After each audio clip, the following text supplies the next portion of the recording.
नमस्कार। आशीष के एक अन्य एपिसोड में आप सबका स्वागत है। हुआ यूं कि महाभारत की कथा में युद्ध के बाद जब भीष्म पितामह बाण शैया पर लेटे हुए थे तब उनसे मिलने कई सारे लोग आते हैं और कई सारी धर्म विषयक चर्चा वहाँ पर होती है। वैसे ही एक धर्म विषयक चर्चा भीष्म पितामह और श्री कृष्ण के बीच होती है।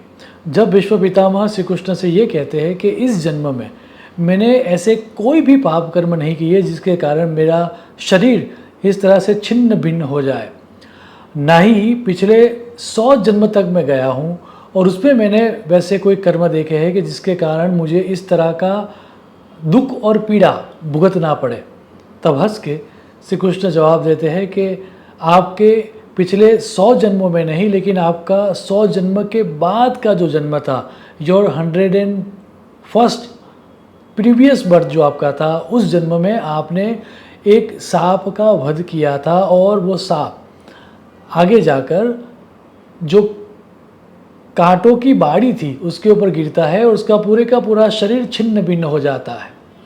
क्योंकि वह सांप जो था, वह सांप एक पहुंचा हुआ तपस्वी था, तो आपको बड़ा पाप कर्म लगता है। उस पाप कर्म के कारण आपको इस जन्म में, दैट मीन्स 101 जन्म के बाद आपका शरीर आज छिन्न भिन्न हुआ है।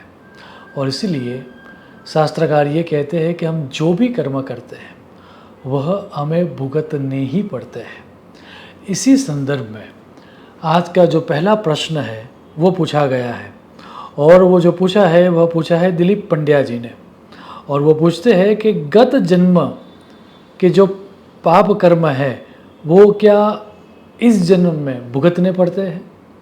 वेल, ये स्टोरी स्वयं कहती है कि सिर्फ और सिर्फ पाप कर्म ही क्यों, पाप कर्म हो या पुण्य कर्म हो, दोनों भुगतने पड़ते हैं। और सिर्फ पिछले जन्म का क्यों। यदि हम महाभारत की स्टोरी देखें तो भीष्म पितामह ने तो 101 जन्म पहले ये किया था, तो वो भी भुगतना पड़ता है। इतना ही नहीं, शास्त्रकार तो वेद व्यास जी तो इससे भी आगे जाके ये कहते हैं कि चाहे कितना ही समय क्यों ना हो जाए, और कितना समय वह दर्शाते हुए ये इस श्लोक में ये कहा गया है, अवश्यमेव भोक्तव्यम कृतम कर्म शुभाशुभम न अभुक्तम क्षीयते कर्म कल्प कोटि शतेरपि। अर्थात ब्रह्मा जी के 100 करोड़ जन्म भी हो जाए तो भी जो शुभ कर्म किया हो या अशुभ कर्म किया हो वह भुगतना ही पड़ता है। अब इतनी क्लैरिटी के बाद यदि कर्म फल हमें जो मिला है उसमें कोई पाप कर्म है और उसको यदि हमें कम करना है, या फिर शुभ कर्म है और उसकी तीव्रता को हमें बढ़ाना है, तो क्या उस तरह का एडजस्टमेंट हम कर सकते हैं? क्या कर्मों का इंजीनियरिंग हो सकता है? तो शास्त्रकार कहते हैं हो सकता है। और उसके 3 तरीके दर्शाए गए, यंत्र, मंत्र और तंत्र। दूसरा जो प्रश्न पूछा गया है वो इसी आधार पर पूछा गया है कि मंत्र का जाप कैसे करें।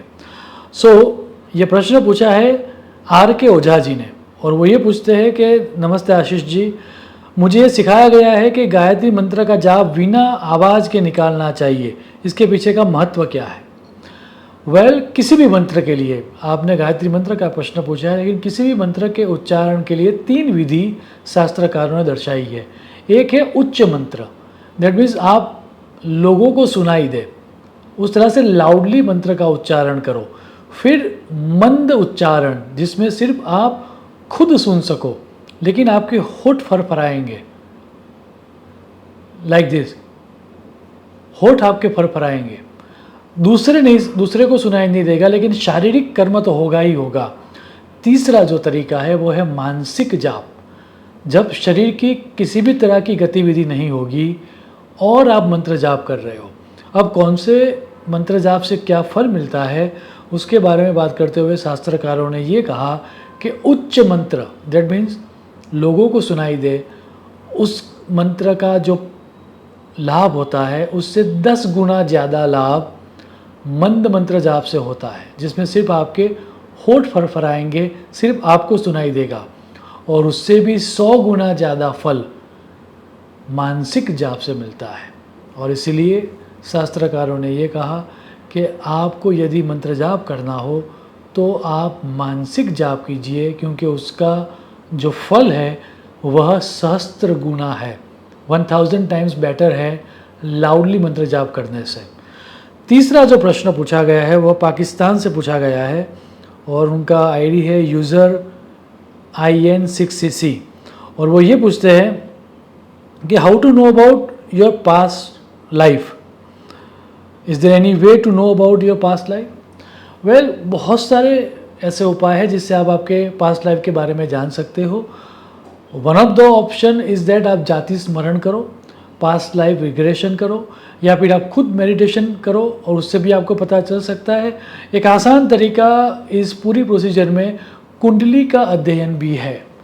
ज्योतिष शास्त्र ये कहता है कि कुंडली के अध्ययन से भी आप आपके पूर्व जन्म के बारे में आप जान सकते हो कि आप पिछले जन्म में क्या थे, किस किस तरह के कर्म आपने किए थे और उस कर्म के कौन कौन से फल इस जन्म में आपको भुगतने पड़ेंगे। मेरी लघुमति और मेरी लिमिटेड रिसर्च के आधार पर इस सीरीज़ में मैं प्रश्नों का उत्तर दे रहा हूँ।